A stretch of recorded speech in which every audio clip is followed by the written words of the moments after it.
જય ભીમ.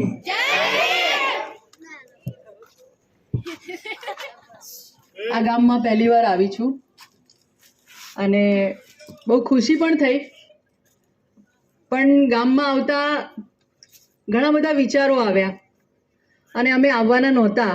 અમે ગાંધીનગરથી પાછા વળવાના હતા, કારણ કે બધા વિદ્યાર્થીઓ છે, કોઈ બંગાળથી છે, કોઈ મધ્યપ્રદેશ, ઉત્તર પ્રદેશ, રાજસ્થાન, બિહાર, ગુજરાત, કોઈ रह जाता है, झारखंड.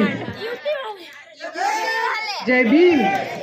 તો ભારતના 17 રાજ્યોમાંથી દલિત શક્તિ કેન્દ્રમાં છોકરા અને છોકરીઓ આવતા હોય છે ટ્રેનિંગ માટે, વ્યવસાયિક તાલીમ માટે.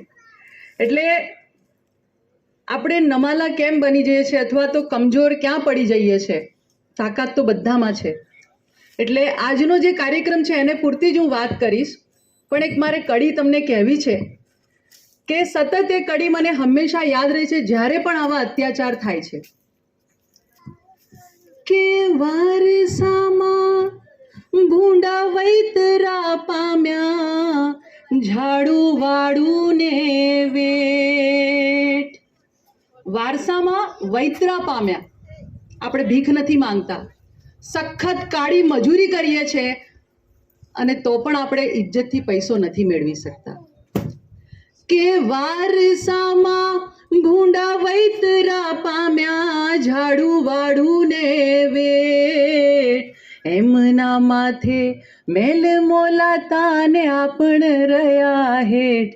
કાયદા ક્યાં રોકાણા, નથી એના ભેદ સમજાણા. અને કાયદાની વાત કરીએ તો આપણે બધા જ બાબા સાહેબના અનુયાયી છીએ. બાબા સાહેબના વિચારોને અંદર ઉતારેલા છે અને એટલે આ અંતઃકરણ ક્યારેય કોઈને અન્યાય ના કરે, ક્યારેય કોઈના વિશે હલકી ભાષાનો પ્રયોગ પણ ના કરે. અને જ્યારે જ્યારે ગુજરાતમાં સિઝન આવે છે અને સાંભળીએ કે ફલાણા ગામમાં ઘોડા ઉપર ચડ્યા અને કોઈકને ખોટું લાગી ગયું, કોઈકની વાંકડિયા મૂછો થઈ અને કોઈકને પ્રોબ્લેમ થઈ ગયો. મૂછ તો કુદરતી ઉગે છે, એનાથી પણ તમને પ્રોબ્લેમ. એટલે આ પ્રોબ્લેમ કેમ થાય છે, આ તકલીફો લોકોને શા માટે થાય છે, એના પાછળનું પણ એક બહુ મોટું કારણ છે અને એ છે કે આપણે શિક્ષિત થયા. આપણે શિક્ષિત થયા અને આપણા અધિકારો પ્રત્યે જાગૃત થયા, પણ આપણે સંગઠિત હજી પણ નથી થયા. અને જ્યારે આપણું સંગઠન નથી હોતું એ વખતે કોઈકને ને કોઈકને કાકડીચારો કરવાનું મન થઈ જાય. અને આ સતત દરેક ગામમાં થતું હોય છે. અગણિત આવા દાખલાઓ છે અને દર વર્ષે થાય છે. પહેલાં નહોતા થતા, પહેલાં પણ થતા હતા. પહેલાં કોઈ સામે અવાજ નહોતું કરતું અને અત્યારે લોકોને ખબર છે કે ભારત દેશનું બંધારણ બધાને સમાનતા, સ્વતંત્રતાનો અધિકાર આપે છે, આઝાદી આપે છે. પછી એ છોકરો હોય કે છોકરી હોય. અહીંયા તમે જુઓ છો કેમેરા અત્યારે છોકરીઓ પણ ચલાવી જાણે છે. ત્યાં સામે જોશો તો ખાખી વર્દીમાં બહેનો છે, એમના માટે જોરદાર તાળીઓ.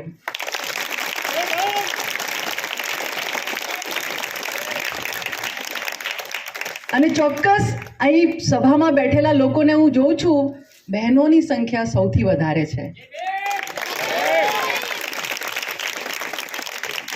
એનો મતલબ એ નથી કે ભાઈઓએ આગળ નથી આવવાનું. ભાઈઓએ પણ ખભે ખભો મિલાવીને આ લડત સમાનતાની છે, સ્વતંત્રતાની છે. એટલે આપણે પણ આપણા ઘરમાં ભેદભાવ ના કરવો જોઈએ. જાતિનો ભેદ તો સમજ્યા, એ લોકોની બીમારી છે કે બિચારા શું કરે, એમની માનસિકતા બદલાતી જ નથી. એટલે એ બિચારા કોઈક ડૉક્ટરને શોધી રહ્યા છે, પણ આપણને તો બહુ મોટા ડૉક્ટર મળી ગયા, ડૉક્ટર ભીમરાવ આંબેડકર. અને એમણે આપણને ઈલાજ આપ્યો છે, દવા બતાવી છે, પણ એ દવા આપણને પણ ગરમ પડે છે એવું માર્ટિનભાઈ ઘણીવાર કહે છે. અને એ દવા શું છે? શિક્ષા. કોઈ તોપ ગોળાની વાત નથી કરવાની, તલવાર કે બંદૂકોની વાત નથી કરવાની. એ તો જ્યાં વપરાતી હોય ત્યાં વપરાવી જોઈએ. સરહદ ઉપર બંદૂકની જરૂર છે. અહીંયા ગામમાં ને ફળિયામાં કંઈ બંદૂકોની જરૂર નથી, કારણ કે આપણે ભારત દેશમાં રહીએ છીએ. અને જ્યારે આ દેશમાં રહીએ છીએ તો આ દેશ કોઈ એકના બાપની જાગીર નથી. દેશમાં રહેતા તમામ લોકોની દરેક જગ્યાએ અધિકાર બને છે. પણ આ વાત ક્યારે આપણે બધા સમજીશું? જ્યારે આપણે બંધારણને ભણીશું, જ્યારે આપણે તેના અમલ માટે લડત આપીશું. આજે શા માટે અહીંયા છોકરીઓ છે પશ્ચિમ બંગાળથી, ઝારખંડથી, મધ્યપ્રદેશથી, ઉત્તર ભારતના 17 રાજ્યોમાંથી લોકો તમારી સાથે આવ્યા છે, તો તમને કોનો ડર છે? એક જ પ્રોબ્લેમ છે આપણા બધાનો, અને એ છે કે આપણે આપણી અહીંયા જે એક નાનકડી ખોટ છે, બહુ જલ્દી ભૂસી શકાય એવી ખોટ છે, અને એ છે કે આપણે ક્યારેય કોઈની પર અત્યાચાર કરતા નથી શીખ્યા. એટલે ખોટને રહેવા દેજો. અત્યાચાર એ જ વ્યક્તિ કરી શકે જે કમજોર હોય. એક નાનું બાળક હોય અને તમારું માને નહીં તો તમે 2 વાર 3 વાર ને પછી શું કરો? એક ચપાટ મારી દો. બાળક તમારી સામે અવાજ નહીં કરે. કેમ? એ નાનું છે. અને બીજું કે તમે મોટા છો પણ તમે કોઈકની ઇજ્જત રાખો છો એટલે પણ હાથ ના ઉપાડો. બાકી આપણો ઇતિહાસ તો એટલો મજબૂત છે કે પેશવાઓને, કેટલા પેશવાઓ હતા કોઈને ખબર છે? 28,000 પેશવાઓ હતા. અને મહારો કેટલા હતા? 500 મહારોએ 28,000ની એ જીગર આપણા વડવાઓનું હતું અને આપણું પણ છે. આપણે ક્યાંક શું પ્રોબ્લેમમાં ફસાઈ ગયા છે? પેટા જ્ઞાતિવાદ.